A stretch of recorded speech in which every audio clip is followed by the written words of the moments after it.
Good evening, everyone. It is Tuesday, January 9th, 2024 at 6 p.m., and I will call to order the regular meeting of the Millwood City Council. At this time, we do have a quorum for the meeting, and so let us rise for the Pledge of Allegiance. Mr. Ankeny, we have our chair of our planning commission in the audience tonight. Would you lead us in the Pledge of Allegiance tonight? Sure.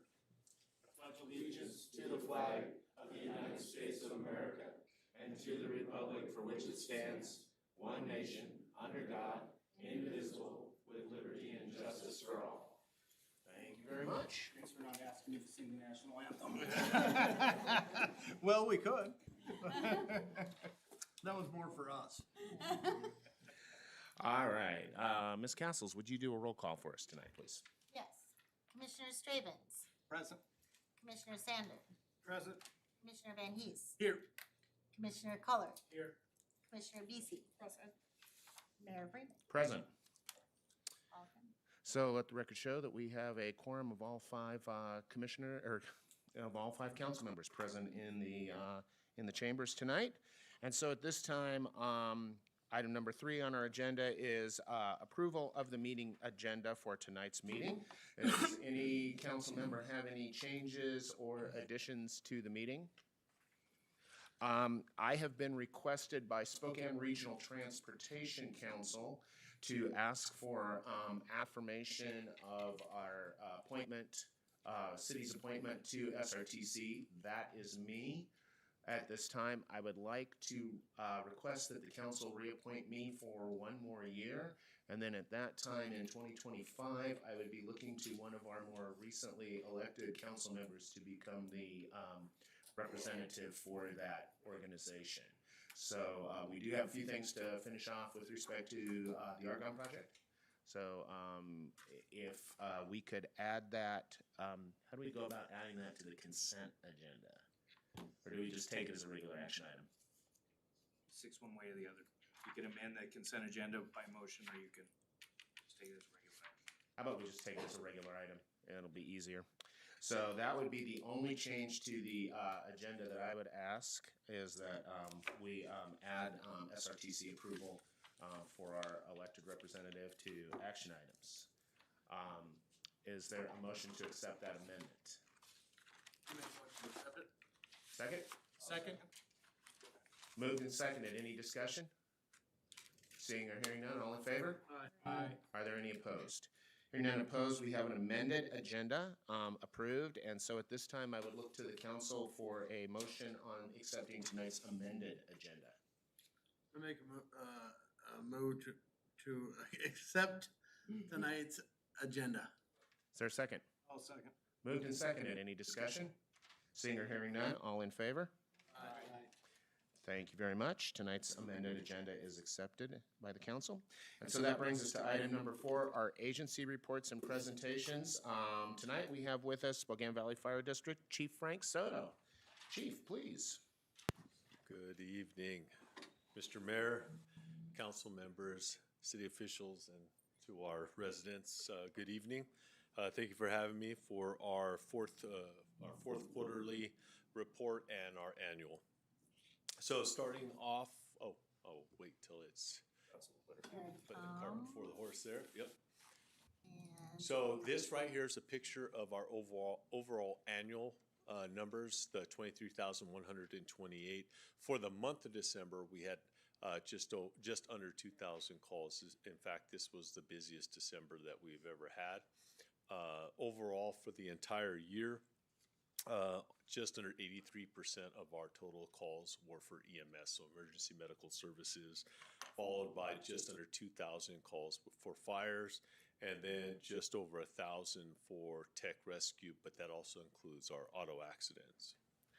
The rest the numbers are much smaller, so we'll just bypass those. Next slide. So this just gives you an indication, a picture of the hot spots.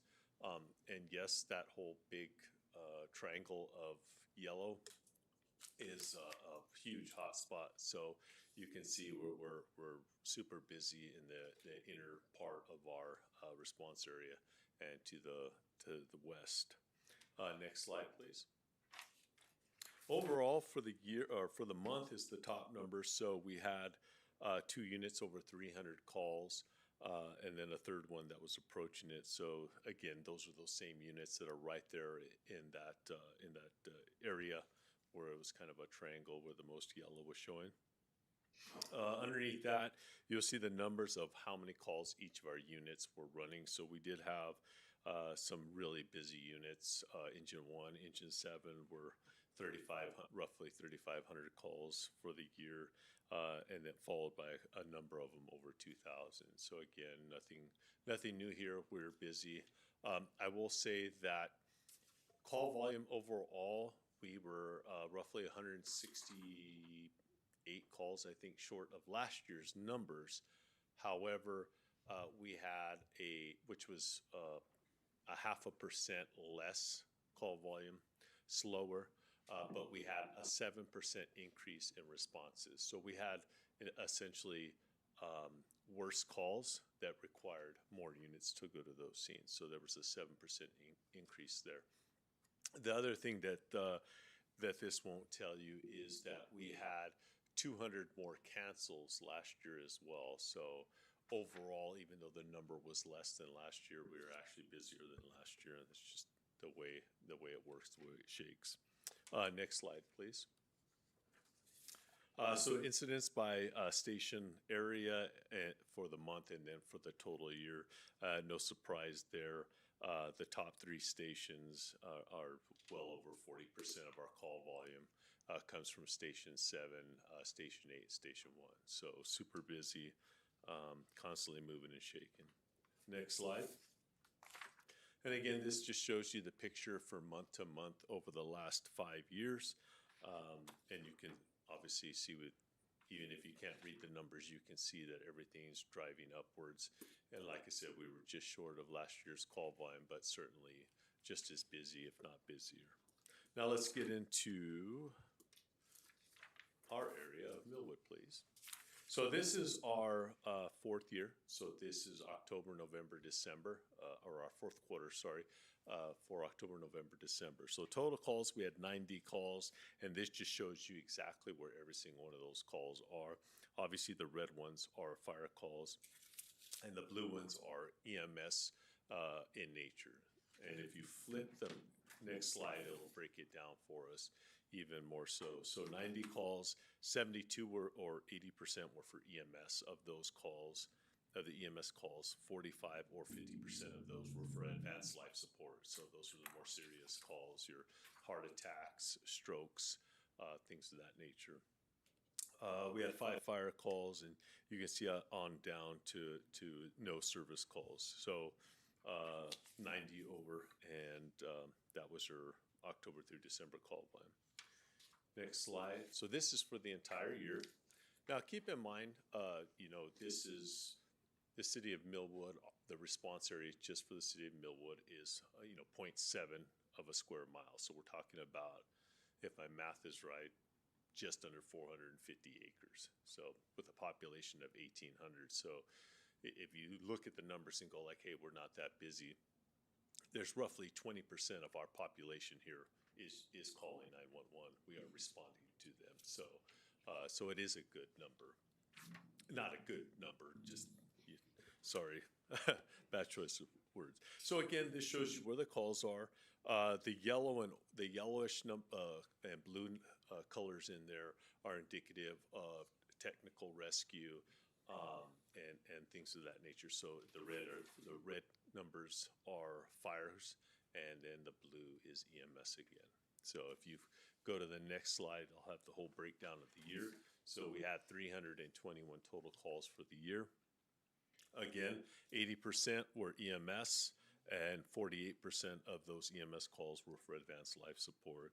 You'll see we had 17 fires, 15 motor vehicle accidents, 8 hazmat calls, including obviously the big one, which was the paper mill. 4 vehicle fires and a couple significant auto versus pedestrian technical rescue calls. So we had some significant calls in the area, but overall we had 321. That's my report for you this evening. Do you have any questions? Any questions for Chief? Mr. Sander? What's a canceled call? So a cancel call would be, let's say that you call 911 for whatever reason it may be, and somehow it gets generated because remember we have dispatches separate. So you may say, hey, I'm not feeling good, and so they send us out. They send the police because they can't really get more information. Police gets there and find out you don't feel so well because your foot is stuck in the door. But the police officer opens up the door and you're out. Okay, EMS is no longer needed, so they'll cancel us from that call. So that's how that works. So generally, there's not a lot of them, but there's specific parameters for canceling us to that call, and sometimes those things happen like that. Yeah. Thank you. Any other questions? Chief, thank you for coming out this evening. Appreciate the presentation. Thank you, and I hope you guys had a great, happy New Year and Christmas, and we'll press on into 2024. Thank you. Thank you. Well, thank you very much. So we have no other presentations at this time, and so that brings us to item number 6, our public comments received. Have we received any public comments in accordance with the guidelines indicated? So we have no written comments, no email comments, no directly submitted comments. Okay, those are for the action items on tonight's agenda. Do we need an executive session, Counselor? That's my knowledge, unless somebody else has a question. All right, so we have no executive session, so that brings us to item number 8, our action items. Our first action item for this evening is our consent agenda, consisting of reappointment of Mr. Mike Ankeny to the Planning Commission, our December 2023 payroll, our December 2023 claims, our December 2023 Treasurer's Report, and the draft City Council meetings for the regular meeting of December 12th. Would any member like to take any of those items separately? Not seeing or hearing any, do I have a motion on tonight's consent agenda as presented? I move to approve the consent agenda as presented. Is there a second? I'll second. Moved and seconded. Any discussion? Seeing or hearing none, all in favor, aye? Aye. Are there any opposed? Hearing none opposed, tonight's consent agenda is passed unanimously. We did note Mr. Ankeny's here. We'd like to thank Mr. Ankeny for his continued service on the Planning Commission, and appreciate you staying on for another term. Thank you very much. So that brings us to item number 8B, the Spokane Transit Authority Board appointment for this year. Mr. Sander is our current representative. Mr. Sander, would you like to stay in that role? Yes, I would. Would any other council member wish to lay claim to Mr. Sanders' position? No. So is there a motion to reappoint Dan Sander to as the City of Millwood representative to Spokane Transit Authority for 2024? I make an appointment to give Dan Sanders the position. I'll second it. Moved and seconded. Any discussion? Seeing or hearing none, all in favor? Aye. Are there any opposed? Hearing none opposed, Mr. Sander, you are reappointed to the STA Board. Thank you very much for continuing on with that. So we'll come to item 8C at this time, which is consideration of ZTA 2023-01, the zoning text amendment based upon the recommendation of the Millwood Planning Commission. And this is Amanda Tanyo. Would you care to make a presentation? Very brief one. So it looks like you actually got a double copy, so you have a whole lot of info in your packet. I had everything in the staff report, so it looks like it got included a couple times. So just a quick background, the zoning text amendment 2023-01 is a non-project action for a citizen-initiated request for the zoning text amendment to repeal MMC Chapter 1752, which is the manufactured home parks section, with City of Millwood proposed modifications to Chapter 1706, the table of permitted uses, specifically Table 17-1, to address the manufactured home park use and ensure consistency with the city comprehensive plan, internal code consistency, and consistency with Washington State RCWs. The ZTA was processed according to Millwood Code. A staff report for it was issued on November 17th, a couple weeks prior to the Planning Commission hearing.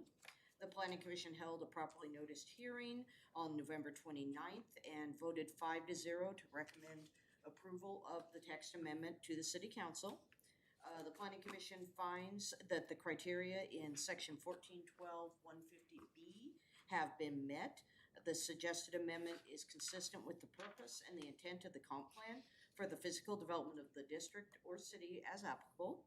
It will not adversely affect the health and safety and welfare of the public, and it is not in violation of any state or federal law. So in conclusion, the review process for the zoning text amendment complies with MMC requirements and state law. The GMA requires the proposed development regulation be sent to Department of Commerce GMS for the 60-day review. We requested expedited. We were granted that. I received the letter today, actually. The criteria for amendment under the code have been met, and the proposed zoning text amendment has met consistency review requirements. We'll go ahead and put up on the screen, pursuant to Section 1412-150C, the City Council shall. There we go. There we go. The City Council shall, after examination of the Planning Commission's recommendations and reasons therefore, choose one of three actions. Number one, affirm the suggested amendment requesting that it be written by the appropriate department and presented for adoption at the following council meeting. Affirm the suggested amendment as revised by the council following the criteria set forth in subsection B, the same criteria that the Planning Commission had to look at, and requesting it be presented for adoption at the following council meeting, or disallow the suggested amendment. Yeah, I'll turn it back over. So you've received the full text of the amendment and the Planning Commission's report. I would turn this over to the council for their consideration. I would also say that if you have any questions regarding the Planning Council, Mr. Ankeny is here as well. But at this time, it's based on these options. Is there a desire of the council to pursue one of these options? Do you need more time for consideration? Whatever. What is your pleasure?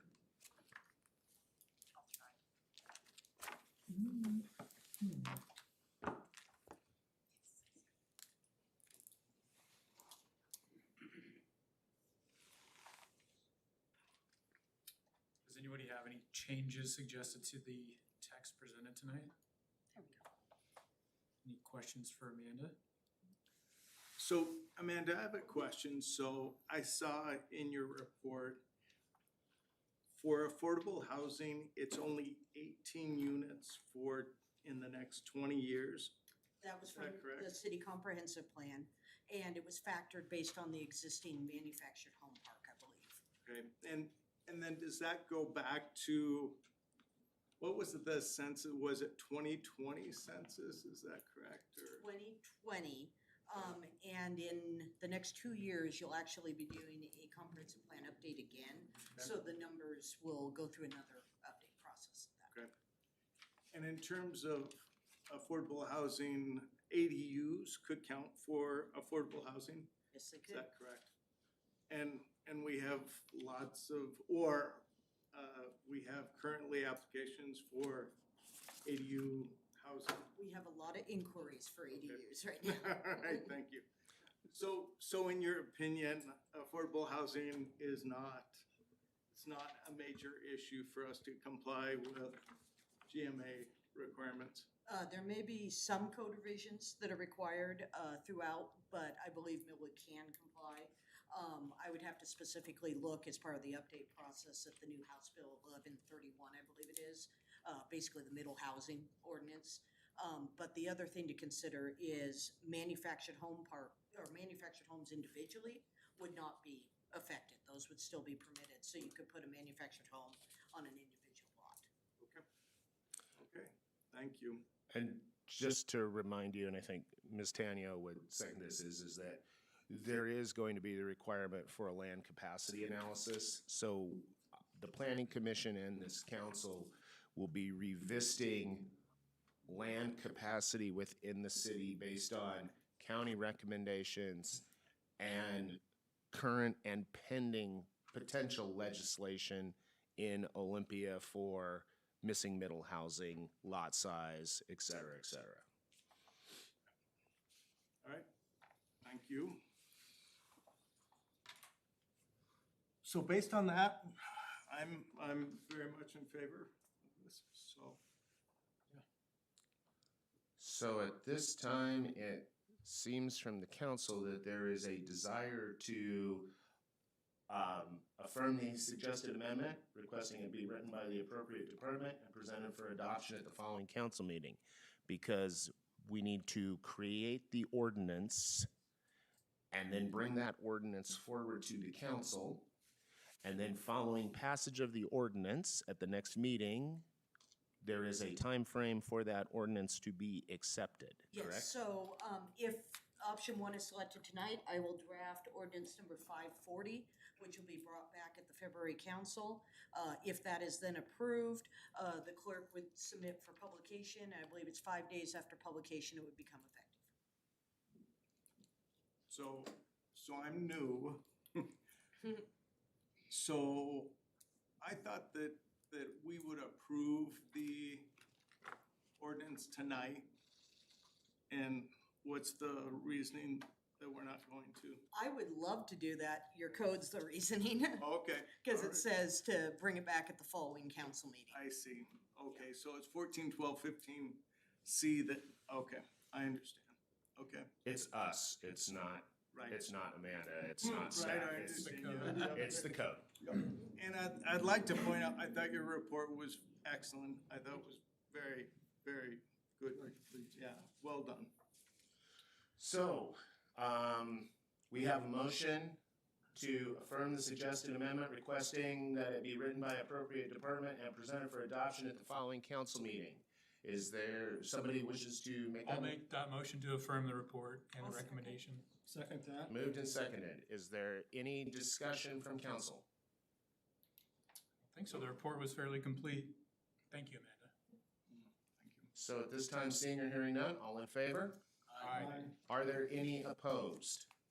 Hearing none opposed, ZTA 2023-01, the zoning text amendment is approved, and the ordinance will be brought back for council at the February 2024 meeting. Thank you very much, and thank you, Amanda. So that brings us to item 8D, which is Resolution 2024-01, the new draft fee schedule for the city. And so we'll start with Ms., you want to start with Amanda? So, Got the most meat in there. so, in your packet, just to be clear, you have Exhibit A, attached to the resolution. Exhibit A is the fees that would take effect should you choose to approve Resolution 2024-01 as presented. You also have in front of you a couple of different things, which is a follow-along sheet for this 11 by 17 for what Amanda was requested by staff to bring to council and present regarding building fees, land use fees, planning fees, etc. And then also, just for your own edification, there is a smaller two-page sheet which compares some fees, and what you will see in there is there are a few fees outside of our planning and building that are changed, which are some utility fees for service calls and the changes for the connection meter residential rates, as was discussed as part of last year, as part of the water system plan, et cetera, et cetera. So wanted to make sure everybody understood what the difference is, but Amanda does have some things that she needs to present, and that's why we've made this 11 by 17 sheet. So Amanda, please, go ahead. So, starting back on September 29th, I was asked to look at comparable fees for surrounding jurisdictions for various items on your fee schedule, as well as I made some additional suggestions for items that were not included on your fee schedule that were more of a common practice. I looked at City of Cheney, I looked at City of Liberty Lake, I looked at Spokane Valley, and I looked at Spokane County. and then also City of Airway Heights. I did not look at City of Spokane. I compared them to how they were utilized in the fee schedule as far as making sure it was fairly consistent that a temporary use permits are kind of temporary use permit. And then went through and analyzed the additional cost factors. So did they look at it on a per lot basis for like plats, per acreage? And through that, came up with medium and average fees. And between those two numbers, for the most part, is how I proposed the fees that you see before you tonight. If it was underlined in red, it was something I added. I also did a little bit of cleanup, and we have now enacted as of January 1st, the code already allowed for essentially what we call an agreement to pay fees. The city was not requesting reimbursement for hearing examiner fees, for legal notices. And so now as of January 1st, we are utilizing an agreement to pay fees that was already allowed into the code. And those will be getting reimbursement on the next projects as they come in. Are there any questions on the comparable fees or the fees themselves? So, Amanda, these fees are based on what we think our actual costs are. We're not trying to profit off our fees, correct? No, these are strictly based on comparables. Did I do an hourly comparison? No, with the exception of one. The shoreline exemption that I recently processed actually cost more than what we're proposing in the fee schedule because of what it entailed. Another reason for separating that out a little bit. And so that's the only way I can tell you that you guys are gonna be still lower than what it actually costs to do it. But I did not do an hourly comparison on the others. I strictly based it on comparables. I personally can tell you, I did the City of Liberty Lake one, back when that was adopted about 10 years ago, I think it was updated, and followed a very similar process, just in even more detail, doing hourly comparisons as well. Okay, and just so we're clear, the shoreline development permit, that would be 1,500, is that correct? A shoreline development permit, go to the bigger version here. That's. Shoreline substantial development permit would be 1,500, shoreline exemption 625. Okay, and what was that before the The shoreline? original fee on that one, Oh, I guess I have it down. yeah, it was very low on the, 400. Current Development fee, is there we go. 400. yeah, and 250 on the The exemption. Okay, so just so we're clear, basically what we're trying to do is account for the actual time that it takes for these types of permits, correct? Yes, as much as possible, yes. Thank you. So the city, what I can say is most governments have moved to what's called cost recovery for these types of things, where people are asking to do development on their lots for their own benefit, residential, commercial, industrial.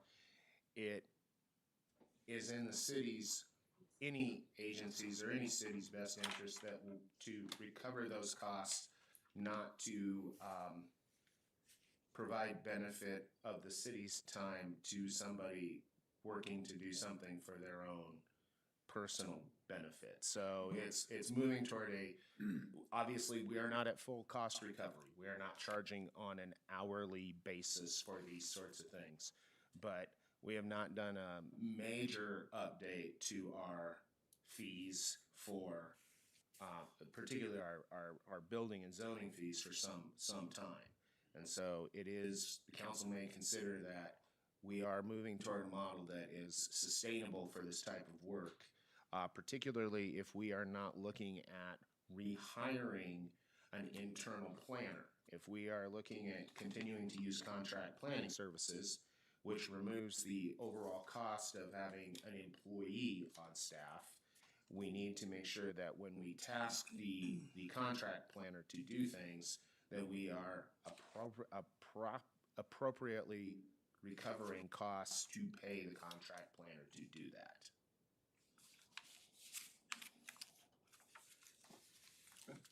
Thank you. So that's Amanda's part of it, and then we have Ms. Matkin's part of it for other fees, which are, they're not on there. I just did, because they weren't on there. So I gave people these. Well, I don't have that. How am I gonna talk about it?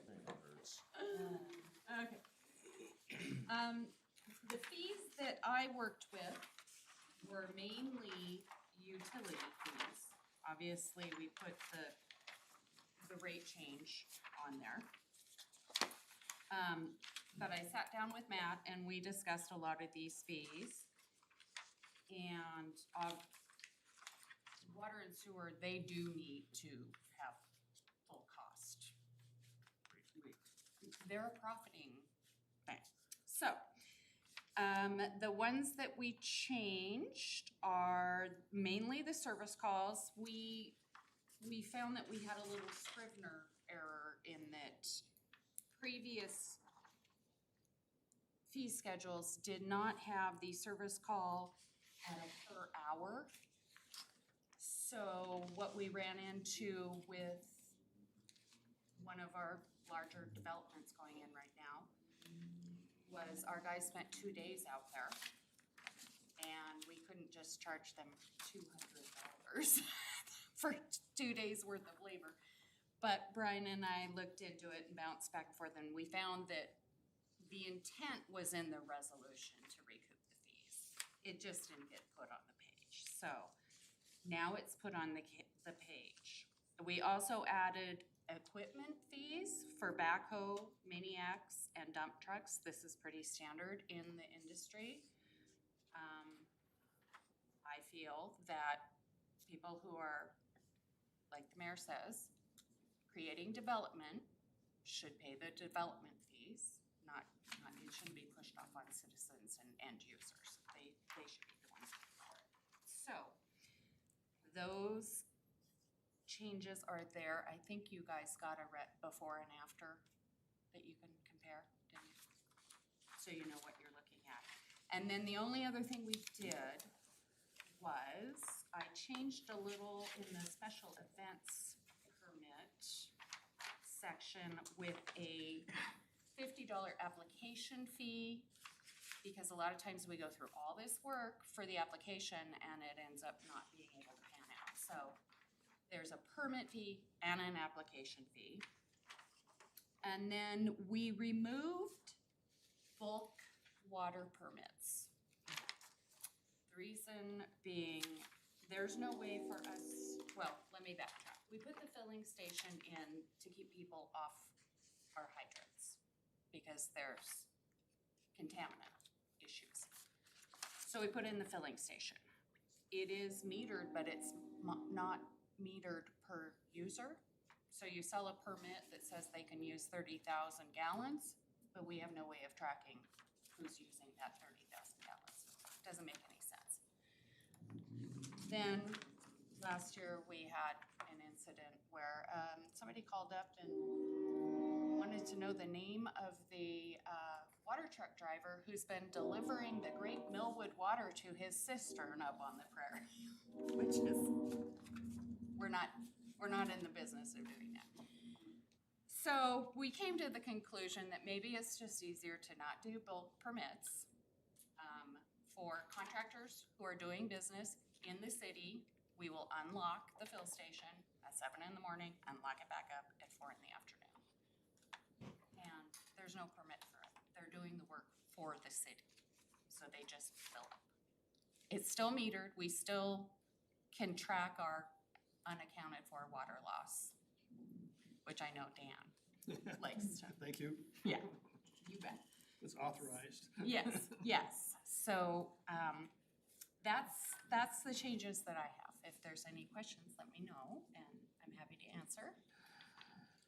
I have a question. So I understand the logic of the special event application fee. If they are given a permit, are they just charged the $250 or are they charged both? Because if you're just recouping, like, we don't want to work on stuff, but if, and then have it not. We could do a thing where we deducted that Certainly, and if that's a change you would like to see made, we can do that. I would like to recommend that change. Absolutely. Be happy to change that. So that would be under miscellaneous fees, we would change the special event permit to $200, less the $50 that was spent for the application fee. Okay.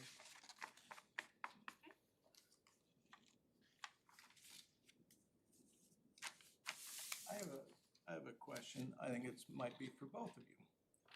And so, under variance, our current fee is $2,500. Proposed fee is $1,750. We were high compared, that was the one fee we were higher. Oh, no kidding. The average fee was 2,086, the median was 2,102, and ours was 2,500. So at the proposal being 750, it's actually slightly lower, and I misspoke earlier, that was the second one that I actually looked at because we recently had a variance. I estimated it at the time, but I think it's fairly accurate compared to how much time it took me to do the staff report. Okay, very good. And then in terms of water connections and sewer connections, do you know the cost of other jurisdictions? No. I think ours are quite reasonable.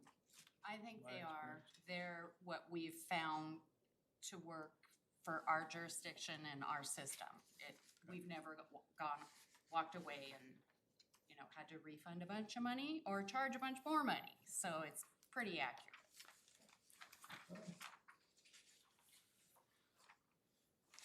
What was the variance one you mentioned? Yeah, so the variance, Dan, so the variance, we currently charge 2,500. We were high, and so we're proposing to drop it to 1,750. Variances usually take about the same amount of time as a conditional use permit. That's why you normally see them about the same fee. And so if you look, they're matching on the proposed. The conditional use permit also came in about the same range, 1761, down to 1366 on the median. And that was one that we were actually very, very low. It was only 525 originally. They both require hearings before the hearing examiner, full staff report, full permits.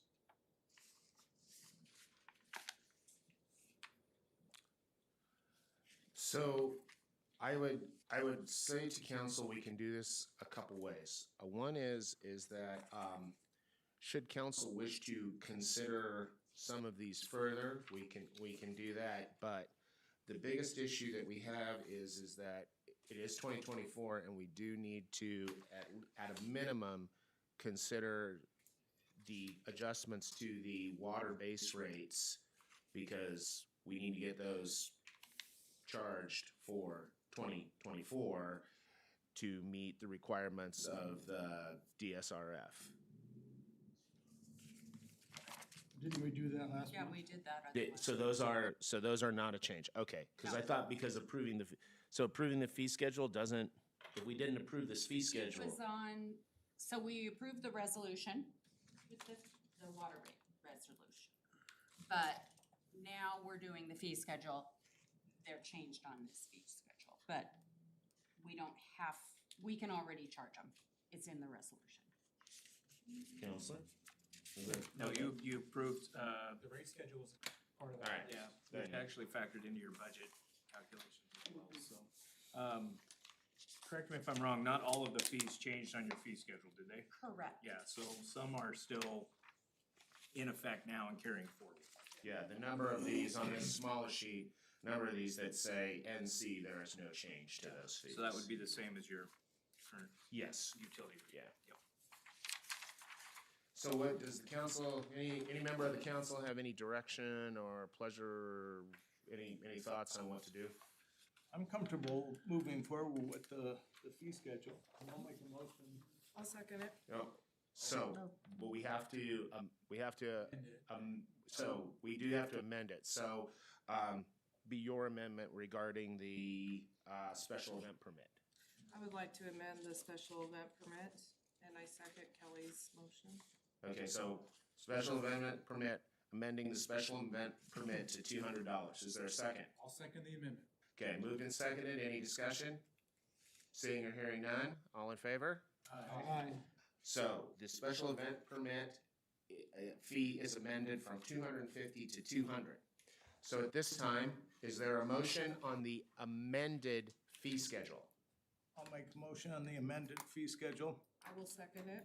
Moved and seconded. Any discussion? Seeing or hearing none, all in favor? Aye. Any opposed? Hearing none opposed, the amended fee schedule is approved by council.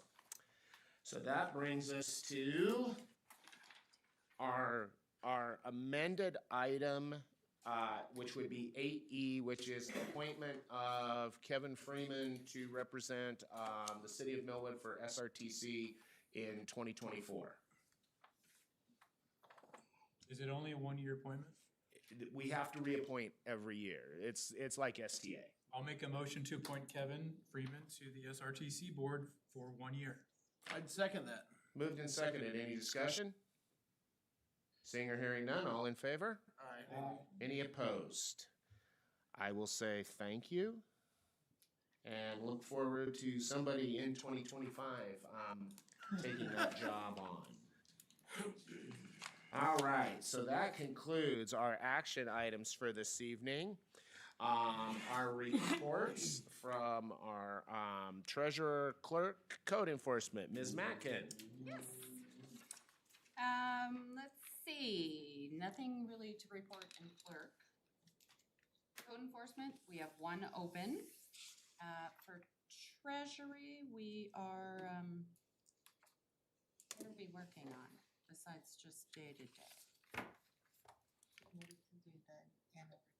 Oh, yeah, the annual report. We don't want to talk about that. We really don't have anything except for under clerk, you'll notice that we're still here. Correct. Any questions for Deb on anything we have going on in that realm? So that brings us to item 9B, our facilities report from Mr. Sheely. We got all the trucks transitioned over from leaf season, been out doing some de-icing, and they're just sitting there itching for their first snow plow that'll actually stick around long enough to plow. Last couple of days, we spent some time prepping the generators, chainsaws, and everything with the wind, storms, and stuff they've been forecasting, and the sub-zero temperatures. I've been filling the occasional pothole that pops up. I did some final measurement verifications and got the submittals in for the elevator, so that has actually gone into production now. So we're moving forward on that. And in kind of a collaborated effort between Charlie Peterson on the tree board, Daniel Hecox, and I, we got all the DNR tree grant information filled out and the application turned in Friday morning, and they will be announcing successful bidders on that on the 20th of February. And any other miscellaneous free time we have, we've been starting to service and clean equipment. That's about all I got. Questions for Kyle? Thank you, Kyle. Utilities report, Mr. Erdahl. All the water samples came back good this month. I talked to the developers at 9009 East Trent, the old Tesoro. Wanted to know where the water service was and sewer connection and stuff. It's gonna be a new Starbucks. And then I've been talking to Welch Comer, discussing the new water line project on Grace between Sargent and Laura and out on Trent. The bid documents are gonna be going out to the contractors in the next couple weeks. So we should have someone selected by the end of the month. And then that project should be wrapped up by the end of June. Got that going early. And then sewer, everything's good. Want to put in a plug for making sure your water meter's insulated? Just insulate your water meters and keep the water running if it gets really, really cold. Any questions for Matt? Thank you, Matt. And because we have Miss Tanya here tonight, Amanda, would you like to provide your planning report tonight? Sure. I put a pretty lengthy letter in your packet there, so I won't cover everything. But we were able to get finished up with the Rosentrader dock exemption. It did come out as an exemption, and that was issued in December. We processed the variance for the ADU height. So when I mentioned there's a few things in the code we might have to tweak, that was one of them. We got, I won't use the word shamed, but the hearing examiner did make sure to put in there that the city currently does not have an administrative exemption process for 1 foot height differences, and our code was not consistent. So the code currently said that an ADU that was detached couldn't exceed 15 feet, yet we approve a shop 16 to 20 feet on average with a 20-foot maximum. So we had an inconsistency issue, and because of that, the applicant had to apply for a variance. It was granted. The Millwood Brewing, new owner, is looking at a roof addition. So off the north side of the building there, it's basically 2 stories of windows with a patio. He's looking at dividing that so that the lower patio would have a deck over it, there would be a roof, and then it would have upper deck seating as well. We reviewed that at a pre-app level, and it did comply with the codes, so I believe they'll be making application after ownership changes hands to the city of Spokane Valley for constructing that. The one code enforcement issue that's still ongoing is actually a planning one, and it's dealing with not only an illegal ADU that was put in without permits, there's some code enforcement for an existing shop issue there that we're working on as well. And then another one that's began discussions is the Karma Salon that the vehicle went through the storefront there. That one is started reconstruction. I believe it's going to City of Spokane Valley at this time. However, we're trying to see what we can do for the business owner so that she can continue to operate. I believe for the January Planning Commission meeting, I will be bringing a minimal amendment forward on the home business standards because she is actually a renter in the city and a business owner in the city. And so the way the standards are currently written, you would not be able to operate her salon even with 1 customer or 2 customers at a time in her home until the storefront is reconstructed. And so we'll be looking at options there. And then looking at a potential, still ongoing with the potential duplex conversion. We did remove the stop work order, so that cleared up the other code enforcement issue, and we're working with the property owners on that. That is another one that when the code is updated, that would be an ADU. It wouldn't be a duplex. Looking for some options for rebuild on the Dalton Avenue property where the fire was. I've been working with the property owner on that. And then I've begun prep for the land capacity analysis that we were talking about. And I will be beginning that tomorrow, actually, is slated. I'll be going lot by lot, taking a look at all the current uses of the lots, what our code currently allows. That's what's required under Spokane County to analyze, do you have undeveloped land, do you have underutilized land, or is it built out? And you have to do that for residential and for commercial. And then the mayor has also tasked me with looking at what we're calling alternate LCAs. So if a change was made in the code to allow this, how would that affect it? So I'll be working on those as well. And then continuing forward with PTAC for advisory to the steering committee of elected officials. Questions for Amanda? Busy person. Thank you very much, Amanda. Legal report, Mr. Worst. Yeah, good evening, thank you. So hitting on the trifecta of code enforcement, there's been some legal work on that involving what was referenced at 3315 North Woodruff. What I would say to you is we were prepared to come to the council this evening to ask for authorization to commence litigation.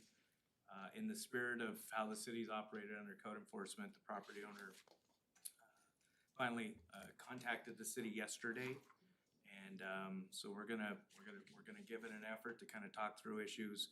I do anticipate that we'll be coming back to you in the future, just keeping you updated or asking for litigation approval.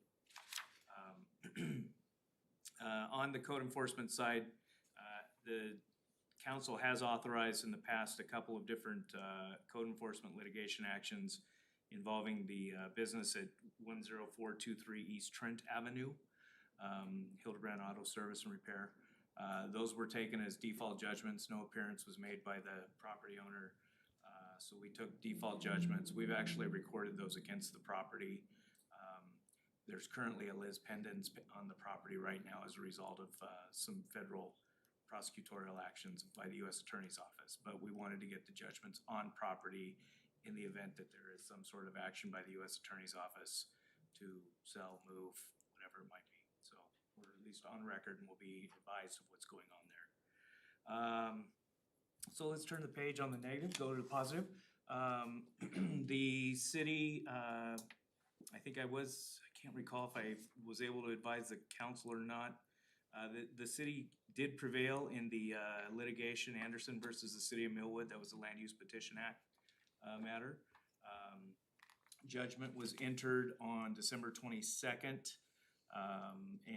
So there's a 30-day window to appeal that if the petitioner so chooses. So we don't have one way to know otherwise if they're going to or not, but judgment has been entered on that. Hopefully that closes that chapter. I think that's it. Questions for Mr. Worst? Thank you, Brian. So, mayor's report tonight. First of all, you may notice, as Debbie and Lisa alluded to, Denise McLean has taken a job with City of Spokane Valley and has resigned her position here. So, a few things. One is we will be working through finding code enforcement for our code enforcement officer. We will temporarily be designating a new public records official, all those sorts of things, and then commence looking at for a clerk. Whether that clerk is full-time or part-time, we will remain to be seen. So we will be doing some office staffing adjustments. We may be adding a part-time administrative assistant to make sure that there is coverage. With only 2 individuals here, it can be difficult to make sure that you have full-time coverage when necessary. So we will be working through that and looking at appropriate staffing levels, things like that, etc. I hope to have some sort of concept. That just happened. Denise's last day was on 5th. So I hope to have some sort of concept on what that will look like here by the end of this month and be advising the council in February. A few other things. I have had discussions with Undersheriff Kevin Ritchie. The city will be looking to enter some type of discussion with Spokane County Sheriff's Office to move from what the model we are currently in, which is a LECAP model. And by say move, we need to fully understand what this would be. So sit down with Sheriff's Office and figure this out. But move from the LECAP model to what the county is now calling, or Sheriff's Office is now calling, an all-in model. That would give us a 40-hour full-time deputy with coverage out of Region 8 or Rig 8 when we are not having our own deputy on staff. Obviously, as we discussed in the past, there will be some nuances on that with respect to coverage and what our deputy would do, what our patrol officer would do, how they would have to answer other calls or everything like that. But we are in the preliminary stages of beginning those discussions.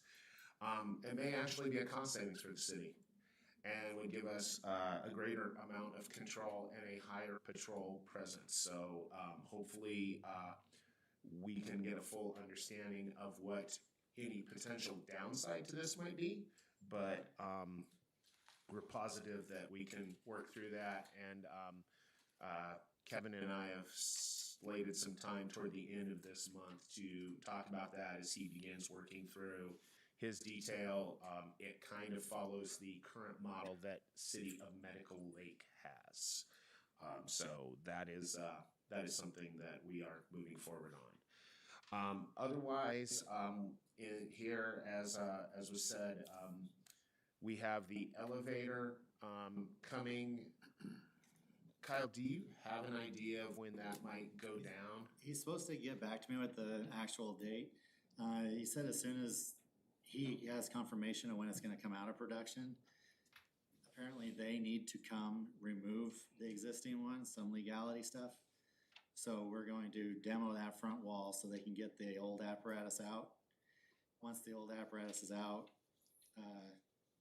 my guys are going to dig the pit in the floor so it can be a flush zero entry type deal, and we don't have to have a ramp up into it. And once that is repoured and everything, hopefully my time frame's gonna end up to where we're done, the cement's cured, and they can put the new one in, and then we'll frame back around it. So there will be a period, at least that, the billing window will potentially be out of, access for, ADU issues. So we will be working on a plan to make sure that we can work with anybody who might have any type of accessibility issues for billing or planning or anything like that, because there will be some time when we will not have a lift available to an individual or individuals who may wish to use that lift. So we are, in consideration of that, we'll be working forward on that. That's kind of really all I have at this time. Any questions for me on anything going on? Mr. Sander? Are you still on the Board of Health? No, So you're retired from the Board of Health? I am retired from the Board of Health. I am retired from the Air Board. And we'll finish with SRTC this year, and I will retire from SRTC. And who took your place on the Health Board?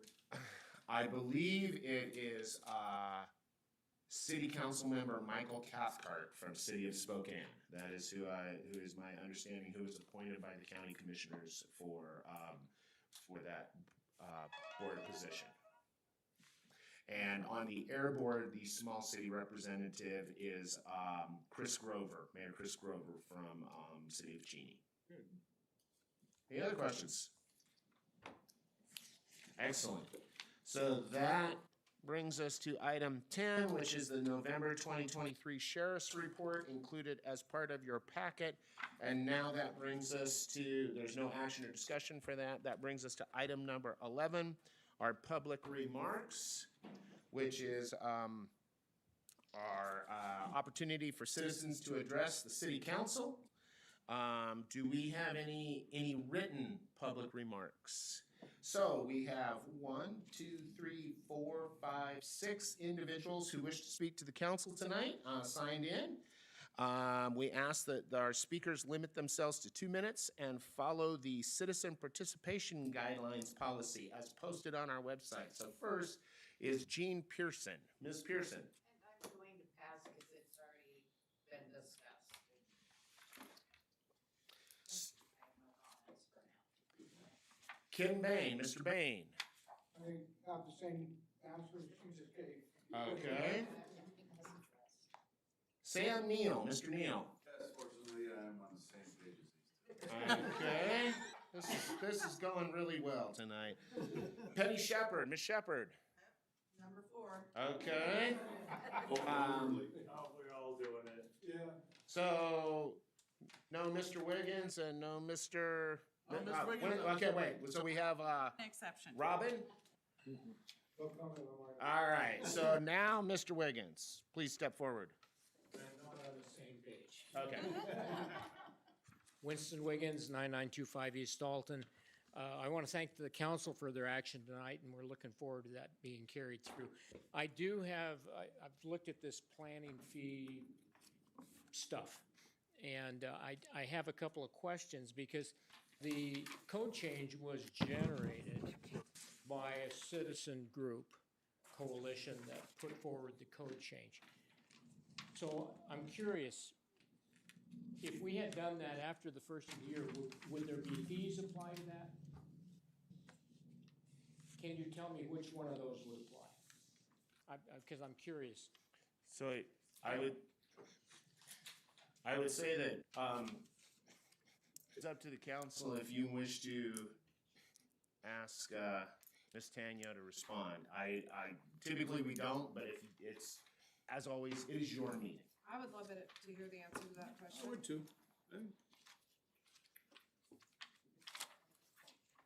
It would be under planning fees second one down, zoning map or text amendment, 2650 plus SEPA, which is, right in the middle between the average and the median fees for the other jurisdictions. And so it would be the 2650 plus the 300. SEPA was at 300, 250 or 300? Yes, plus 300, yes. Okay. And then just one last question, and somebody can ask it on my behalf. The trailer park situation with the Magnolia Gardens or Village or whatever it was, that was, citizens appealed that decision from the former planner. Does that fall under the appeal, the land use administrative appeal? It was an appeal. I mean, it was, the notice that came out said you've got 15 days to appeal. Yes, okay, yes, So the fees would apply. yes, an appeal fee would apply. So the appeal fee of $900. Okay, all right. That concerns me, but we'll talk more about that. So thank you very much. So that ends the people that have signed in. So we will do second call for public comment. Yes. Lagana Dement, almost said where I work, how stupid. 10306 East Empire. Thanks also again for, your guys' work on this, appealing the park. But that concerns me now about the fees for this kind of stuff. So I don't want to sound, but it just makes me feel like now it'll be harder for people to appeal because not everybody has that kind of money. So I just feel kind of passionate about that. So that means that, just a group of people have to get together and put their money forward. So anyway, thank you. Any other calls? Any other public comments? Third and final call, seeing none, we will close the public comment period and we will move on, or public remarks, sorry. Move on to council remarks. Mr. Stravis. No council remarks tonight. Mr. Sander. Just was kind of sad to see Millwood Brewery leave for all the things they've done with the city. Everything with having our, our tower on their glass to the park, park get together, the breweries and stuff. But I'm glad they had a good run and we look forward to the new owners. Mr. Van Hees. I got nothing. Mr. Culler. I don't have anything. Ms. Beesy. I want to thank all the comments that came and thank you for all your hard work. Thank you. So, with no further council comments or council remarks, brings us to announcements. Do we have any announcements? Anything coming up? Nothing? We are closed next Monday for Martin Luther King Day, so Kansas City will be closed on that day. And so our next meeting is set for Tuesday, February the 13th at 6 p.m. Can I make a belated comment? Or is Yes, that- sure. I was wondering if we could give a clarification, the difference between public comments and public remarks, because that seems to be a consistent confusion about whether you can comment on something we're about to do this meeting versus just So- at the end standing up. So, public comments. So I'll attempt to be quick. So there's 3 levels of opportunities for the public to come before this body and many other bodies to provide their input. The first is at a public hearing. Public hearings are those times that there is a legislative requirement to receive public testimony in consultation of an action that is going to be taken by the body, land use, budgets, things like that. Public comments are a relatively new concept. Due to the Open Public Meetings Act, the legislature required that prior to any final action being taken by a body, there had to be an opportunity for individuals to provide comments to that body prior to consideration. And further, it had to be in a way that it was accessible to all citizens without having to have those citizens be physically present at the meeting. Historically, Millwood did not ever operate that way. So public comments, the way it is constructed here, is because this body is two things. One, you meet once a month as a legislative body, and two, you are typically known as a one-touch body. You are presented with an item at your meeting, you consider it, and then you move to take action on it. Many other bodies are two-touch systems. They have an item introduced, it is discussed on the council, and then for action, it is moved to the next meeting. But many of those bodies meet twice a month. There's 2 times. So you are still completing in a month a set of business. In order to accommodate the city and the way this city has always done its legislative business, we instituted public comments. So we give citizens an opportunity to provide public comments prior to the meeting, 24 hours. That gives you the opportunity to consider those comments that are brought forward to you. But we cannot make the public comment period any different for any other individual. So you can't have a public comment period where people send written comments and then a public comment period where people come and speak, because that construes 2 different weights to those comments. Live speaking to you directly is a different form of commenting than written comments. So we have tried to take, for the way the city does its business, the best way possible in order to continue to function in the way that you have always functioned. One meeting, one touch, accept comments. Public remarks are simply the opportunity for individuals to come before the council and speak to you directly or provide you written remarks. Comments, public comments are particularly comments that are to action items. So if you're gonna vote on something, that is a public comment.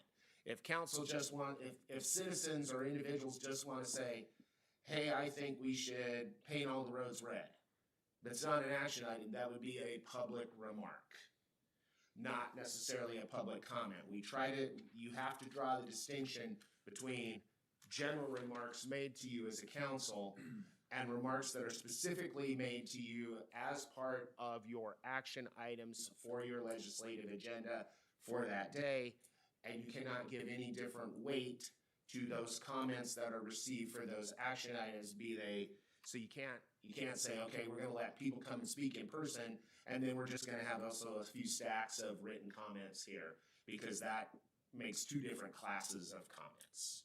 Is that pretty well? So just to summarize, because this is the confusion piece, is people feel like if they show up at the meeting, they'll be able to comment on things we're about to take, and that is not true. The way it currently is, and it can be changed, but the way it currently states is 24 hours prior to we looking at an action item or taking a vote, something needs to be submitted through the office. And I just want to make sure that clarification was on record, because this is consistently in meetings been confused. Yeah, and that is, you hit the nail on the head. What I would say is, if you wish to come up with a different way of handling legislative business, that's up to you. If you want to go to 2 meetings a month and you could take public comments, people would understand. You would also still have to take written comments, you would have to do all that, and you could have people come and talk and present themselves, and then you could still take written comments, because you would not take action on it until the next meeting. Or you could go much longer between taking action. You could present at one meeting and then not take action till the following month. It's up to this legislative body how you wish to conduct your legislative business. Thank you. And my intent today was just to get a clarification on public record. That is the clarification, and that is the balance between what has been required, between the way this legislative body does its business and what is required now by the Open Public Meetings Act. Many entities do this same sort of practice because they meet, a number of the boards only meet once a month. And so you, as a public board, you still have to have that comment period, or that comment, receive those comments prior to taking action. So it's just more a matter of how you want to structure your meetings. The more, basically what it comes down to is the more meetings you have, the more flexibility you have for accepting comments on action items, accepting comments on action items, which you are required to do under the legislation.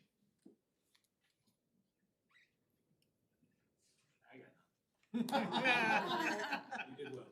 Thank you. The only thing I would just say is the purpose of the legislation was to ensure that public comments are provided to you so you can contemplate in connection with your action. When you come to a meeting, that doesn't always, when the comment is made at or before you're ready to take action, you haven't had that contemplative time. That was the purpose of the legislation. And I think there's some discussion or some concern that we do not provide the agendas soon enough. We hold the agendas as, in a way, as long as we can under what is required under the RCWs, so we can put as many action items as may be necessary into that legislative agenda. Kind of once we get something out there as an action item, unless it's an item like reappointing me to SRTC, if there's an action item where we are going to take, where you are taking legislative action on something of concern, and that has not been provided, then you get into that situation of what City of Spokane does, honestly, where they have these emergencies all the time because they're having emergency legislation. And the emergency is they wanted to do it right then. There's no real emergency for it. That's personally a pet peeve of mine in watching a legislative body do that sort of thing. But that goes back to, if you want more meetings, we could have more time with the agendas. So basically, that is what it comes down to, is do we want to meet more often and change our public comment accordingly? And we can talk about that in the future. Most jurisdictions of this size do not meet more than once a month. So I believe everybody above us in size, including Deer Park, they have bi-monthly meetings. But everyone our size and smaller meets only once a month. Rockford, Fairfield, Latop, those folks. Rolling some thoughts in my mind on this discussion that I'll bounce off the mayor and then we can follow up. But there might be ways to accommodate without having to increase your regular meeting schedule. I haven't formulated the thoughts in the right manner yet. Thank you. Made notes. Take the long way home, so get them done. My best thinking time's when I mow the lawn. That's not happening. Shovel some snow. It is, the public comments on action items are, we try to hold rigor on them because as now, you can go to YouTube and you can watch our meetings. And there are individuals in this state that make a living out of Open Public Meeting Act violations. And for better or for worse, if you do not follow the rules, you open yourself up for lawsuits under OPMA. And you look on the west side, there's a lot of little cities. Well, even city of Canal got blasted. So that is why we kind of, or at least why I try to hold rigor on the public comments, is to make sure that we're in compliance with OPMA. Did that answer your question? Yeah, again, I wasn't even proposing a change. I just thought it would be a courtesy to clarify the intent. but it was clearly an issue, an impassioned issue for you, so. So Mayor, I do have a question. So in terms of the agenda, I know it's staff-based, right? Planning and zoning, it was from us. How do we, as a legislative body, so like traffic calming, how do we put that to the agenda? What's the process? Call, Just call, okay? yeah. Okay. Have to, if it's for action, then you have to have that, you'd wanna work with somebody on preparing your agenda item and everything like that, and decide if it's an action item or a non-action item. Should we have a meeting where we talk about agenda items? I So would traffic appreciate calming. that. I would think that that would be something that we would do as a governing body, say, I think traffic calming's important. This is what we should accomplish this year. Or even just a Is that- general. That's, you've done that historically in council remarks as well.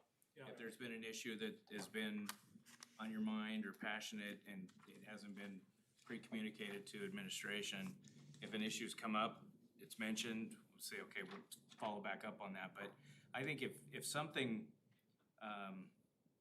if there's an issue that you wanna discuss, I've worked with some council members to bring forward resolutions, that were important to the council. I think rather than waiting to bring it up here, if it's something that you believe would be important, I think you can believe that the other four would think it's important as well. So I would just encourage you to reach out to, the mayor or staff and just kind of say, you know, far enough in advance, right? Through, you know, not the week of, not the week before. And But- can I just Please. be out of yours? Lisa and I went to a really good workshop last August on budgeting. And the reason I say this is, you can come up with these great ideas, but the money's not budgeted. And so, it can't be spent. So, I'd like to see maybe retreats happening during the summer months, where you guys can all get together and talk about your goals, your priorities. We'd like to implement some more priority-based budgeting. It's scary, but it's a good thing. It's citizen outreach, it's random quizzing, you know, and it works. So So, a retreat would be a special meeting, correct? yeah, where So, you sit and you yeah. talk about your priorities and what you'd like to see in the coming year and Yeah. I where think the that's great. funding's gonna come from and stuff like that. I think that's a great idea. I'm completely in favor with that, so. Any other council thoughts on that? I'm also in favor of that, but I also think we would be benefited by, cause it is our right to bring forward resolutions. We are the city Oh, council. absolutely. And I have called the office and tried to get a resolution. It took 4 months to get through. It was dropped from the agenda multiple times because it wasn't that person's priority. And then they brought another council member in. So I would like to see a more standardized procedure that a council member is not at staff mercy, like, oh, I like this idea, I'm gonna run with it, and then we all are voting on it next month. But if it's somebody else's idea, I'm gonna, you know, somehow get this dropped off of the agenda. And I don't know how that happened, but staff doesn't set the agenda. We don't set the agenda. I just know my one experience with the resolution that I sought multiple times to keep bringing to the table, and it took 4 months for it to show up at this for a vote. That's unfortunate. Well, I would say that it's important to know that we have limited staff. And so when folks get busy, you are correct, it would be good to have a procedure where the legislative body can bring that in. The level, I would say to you five individuals, that your level of interest and input corresponds to the level of urgency and response. So, as you would know, this is, the agenda here says Millwood City Council. Doesn't say mayor's agenda, doesn't say Kevin's agenda, says the Millwood City Council agenda. And so I am happy as the mayor to make sure that policies and procedures that you folks put forward in, you know, we can start something up. But if that is critical to the legislative body that's here, which would be different than in the past, because we've not had these requests before, most of the time it is the business of the city. And so the legislative body being intimately involved, as it is in a number of other jurisdictions, we will need to come up with procedures for that. And happy to work on those. Happy to work with Mr. Wurst, happy to work with staff. But as they're saying, you know, it's just important to remember that there needs to be some thought process to make sure that it does not come at the 11th hour and all that. So, because water bills are important, things like that, so. Other thoughts? Other ideas? So, what do you want? What do I want? Well. No, that's a we, that's a you. Yeah, so I would think, here's my proposal. I think we should have a special meeting. You know, we need to be cognizant of staff time, but I would think a special meeting to vision. We want to have a vision, talk about different items that we'd like to accomplish this year. I think that'd be helpful. I think as a governing body, we should drive policy, right? And so I'm new on the council, but I think I like that idea of government, right? Versus staff. So us pushing some policies like traffic calming. So should we have a special meeting, talk about things like that? I think a good idea, but I really like the idea of doing something before budgeting time. Yes. So maybe we're talking for at least this year, doing two, one relatively soon. Just, you know, and figuring out, does it have a dollar sign assigned to it? And is there wiggle room in the budget we just approved to do something? If not, we can start doing a longer term thing, and then the summer when budget's being prepared. Because, you know, there were a couple of things on budget I had talked with Debbie about, based on our input in well, you know, we'll just say the trees. You know, about that whole plan that was developed, we approved, and my thought is, we definitely need to put some dollars to that, you know. And we did. And we did. So I felt real good about that And process. it's still not done. You're gonna have a code amendment coming back to you that implements that program and plan into the city code. Yeah. So that's in draft form, not ready for this meeting, but probably next month. And I agree with my fellow council members. I would love to see some thought put to a procedure that it could literally be like a 4-step item. And again, I would be okay with like, oh, it takes 1 month, it takes 2 months, but I think that it shouldn't be subjective of whether this is something that the staff care about, because we are the council, so. Absolutely, yeah. Other comments? When do you want to set a special meeting for that? I would say next meeting, we can talk to staff, look at our schedules. Say over the next month, before you set a special meeting, you guys probably need to do a little homework on your own in terms of coming up what are some Legislative agenda items. legislative agenda, policy objectives, pet projects, whatever you wanna call it, but just some things that, and, you know, probably helpful to try to get those to staff, so if we can start trying to at least coordinate a discussion along the lines. I mean, I think the worst thing you can do is set a special meeting, give notice, public attends, and then nobody's really ready to lead, talk, discuss, or otherwise guide how that discussion's gonna go. It's, you know, those types of workshops do take a little bit of work in advance to get them where you want them. They're often, you know, mediated by, or not mediated, but moderated. Mediated's the wrong word, isn't it? Yes, it is. Moderated, ooh, litigation on the mind. Moderated by, you know, a third party that is effective in doing that. So, I mean, if you want it to be effective, you wanna make sure it is effective. I've got a public agency client that's holding its annual retreat on Friday.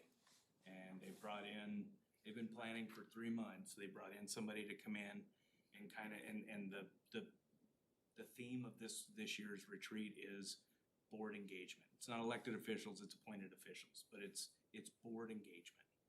I've been tasked with, 45 minutes of that retreat as well. That's just to give you the heads up, that's how much work went into and they do it every year in January. Would we be able to, I mean, I'll go on record, I don't have a big agenda I'm pushing, but I would love to put the presentation from Debbie about the priorities and building that flexibility and procedures for us to engage. And of course, I would support any traffic calming thing, but can just be alerted that we want to see that presentation. Yeah. That's awesome. Yeah, Thank you. Definitely. I've been doing this a really long time now, 25 years, and it inspired me. So I was really excited to come back and try to start building that into our process. So, awesome. Other comments? So we'll just discuss this again next month after we do some homework. I think so. That's good. All right. So with nothing further, the next meeting's been set. That brings us to item number 15. Do I have a motion for adjournment? I make a motion to adjourn. Second. Moved and seconded. All in favor? Aye. This meeting is adjourned.